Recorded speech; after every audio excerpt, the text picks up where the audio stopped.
ایک باغ میں جہاں ایک شخص کا اونٹ دیوانہ ہو گیا تھا اور وہ حضور کو بلا کے لے گئے۔ اونٹ دیوانہ ہو جائے تو سخت نقصان دہ ہوتا ہے، تو صحابہ کہتے ہیں کہ حضور جب داخل ہوئے تو ہم ڈرے کہیں حضور کو نقصان نہ پہنچا دے، کیونکہ وہ حضور کو دیکھ کے دوڑتا ہوا آیا، لیکن جو ہی وہ قریب آیا تو منظر عجیب تھا، اس نے اپنی پیشانی حضور کے قدموں میں رکھ دی اور سجدہ ریز ہو گیا۔ جب اونٹ کی اس محبت کو ہم نے دیکھا تو برجستہ کہا کہ نحن احق ان نسجد للنبی صلی اللہ علیہ وآلہ وسلم، حضور ہمارا بھی جی چاہتا ہے کہ ہم آپ کو سجدہ کریں۔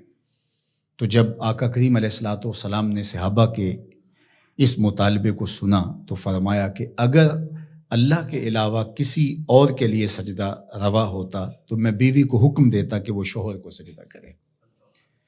تو اللہ کے علاوہ شریعت میں سجدہ کسی کو روا نہیں۔ سجدہ تعبدی جو عبادت کی نیت سے کیا جاتا ہے وہ تو کسی کو بھی جائز نہیں ہوا، کبھی بھی نہیں ہوا، کسی شریعت میں بھی نہیں ہوا، چونکہ شرک کی کبھی بھی اجازت نہیں ہوئی۔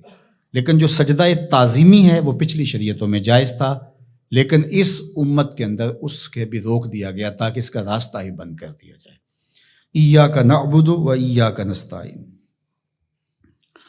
ہم تیری ہی عبادت کرتے ہیں اور تجھی سے استعانت طلب کرتے ہیں، تجھی سے مدد مانگتے ہیں۔ عبادت کسے کہتے ہیں؟ اقصی غایت التذلل والخضوع، انتہائی درجے کی عاجزی اور انکساری عبادت ہے، اور عبادت کا جو نقطہ کمال ہے وہ سجدہ ہے۔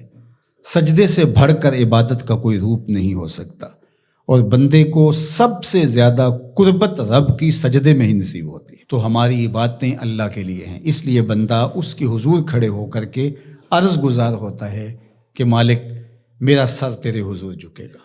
تو یہ جو تقدم ہے کا وہ اس لیے ہے تاکہ یہ حسر پیدا کر دیا جائے کہ ہماری پیشانی اللہ کے علاوہ کسی کے آگے نہیں جھکتی۔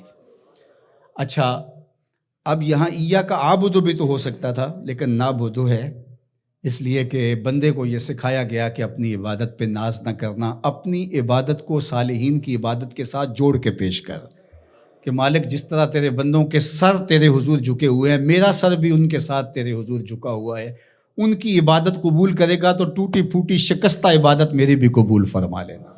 اور پھر ارشاد فرمایا وَإِيَّاكَ نَسْتَعِينُ، اور ہم تیرے سے ہی استعانت طلب کرتے ہیں، تیرے سے ہی مدد مانگتے ہیں۔ استعانت اون سے ہے، اور استعانت کا معنی پھر یہ طلب ماخذ ہے نا اس کا، خاصہ باب استفعال کا، تو پھر اس کا مطلب یہ ہوا طلب الاون، مدد کا طلب کرنا۔ تو ہم اللہ جل شانہ کی عبادت بھی کرتے ہیں، اور پھر دوسرا درجہ جو ہے مدد طلب کرنا، نصرت اور تائید طلب کرنا، وہ بھی ہم اللہ سے طلب کرتے ہیں۔ تو اس لیے عبادت بھی اسی کے لیے ہے، کسی اور کے لیے عبادت ہو ہی نہیں سکتی، اور مدد اور نصرت بھی اسی سے ہی طلب کی جائے گی۔ جس طرح ایاک کا معنی میں حسر پیدا کرنے کے لیے اس کو مقدم کیا گیا ہے، ایاک نعبد و ایاک نستعین، تو یہاں بھی ایاک کو اسی طرح مقدم کر کے وہی زور یہاں کلام میں پیدا کیا گیا ہے، تاکہ جو ہے وہ سمجھنے والے اس کو سمجھنے میں کوئی ٹھوکر نہ کھائیں، اور اللہ ہی سے مدد طلب کرنی چاہیے۔ باقی مجازن اگر کسی سے آپ طلب کرتے ہیں مدد، تو آپ کے اعتقاد میں یہی ہوتا ہے کہ وہ اللہ کی دی ہوئی توفیق سے میری یہ مدد کر سکتا ہے۔ اگر ایسا ہو تو وہ اس کے زمرے میں نہیں آئے گی۔ ڈاکٹر سے دوا لینے جاتے ہیں تو شفا تو من جانب اللہ ہوتی ہے۔ یہاں آج کل جو ہے وہ نور بٹ رہا ہے، تو یہ کہا جائے کہ انہوں نے مجھے نور دے دیا، تو نور تو اللہ ہی دینے والا ہے، لیکن یہاں مجازی معنی ہوگا۔ تو اسی طرح صالحین سے، نیکوکاروں سے روحانی معاملات کے اندر جو استعانت طلب کی جاتی ہے تو وہ اسی معنی میں ہے۔ حقیقی معنی کے اندر جو ہے وہ استعانت اللہ تعالیٰ جل شانہ کی ہے۔ باقی رہی بات عبادت کی، تو عبادت تو کسی کی مجازن بھی نہیں ہو سکتی اور حقیقتاً بھی نہیں ہو سکتی سوائے اللہ کے۔ یہ ساری کہانی بیان کرنے کے بعد اپنی وفاداری کا یقین دلایا، اور پھر ہاتھ پھیلا کر کے اس نے کہا اہدنا الصراط المستقیم، مالک تجھ سے صراط مستقیم طلب کر رہا، ہدایت مانگی صراط مستقیم کی، سیدھی راہ کی۔